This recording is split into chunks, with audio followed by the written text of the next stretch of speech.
Ang tinapay ay para sa buhay at ang tanglaw ay para sa patnubay.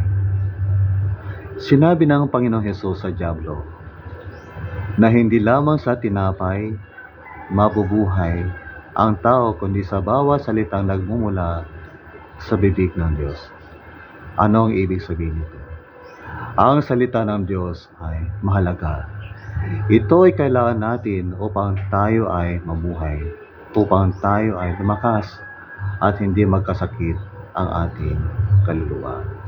Kaibigan, nais ang Diyos na ikay magbasa, magbulay-bulay at makinig sa kanyang salita upang ikay maging malakas, hindi magkasakit at hindi mamatay ang iyong kaluluwa. Magbasa ka, magbulay-bulay at makinig sa kanyang salita. Saan ka man naroon, make time for the Word of God. Make time for reading, meditating, and hearing the Word of God. Samantalang sa Maawit 105,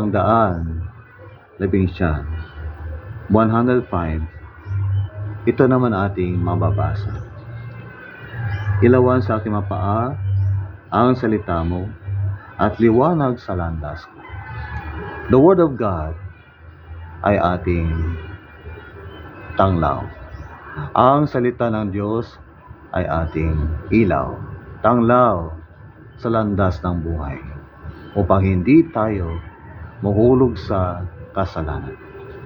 Upang hindi tayo mahulog sa bitag ng kaaway, sa kanyang tukso, sa kanyang paraan upang tayo ay sirain at ilayo muna sa kalooban ng Panginoon Diyos.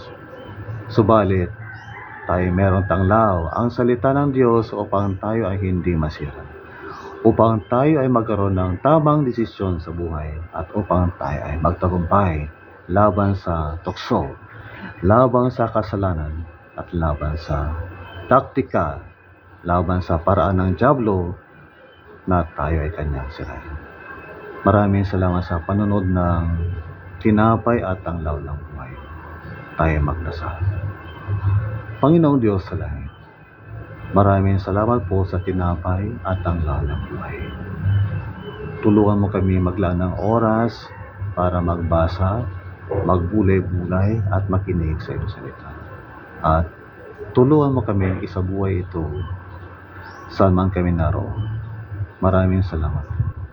Patawad po sa aming mga nagawang pagkakasala sa aming buhay. At tulungan mo kami magtagumpay araw-araw. Maraming salamat po sa pangalan ng Jesus. Amen. Ako po si William Mobile Kumilang, brain stroke survivor, person with disability, pero may silbi for God's glory by His grace.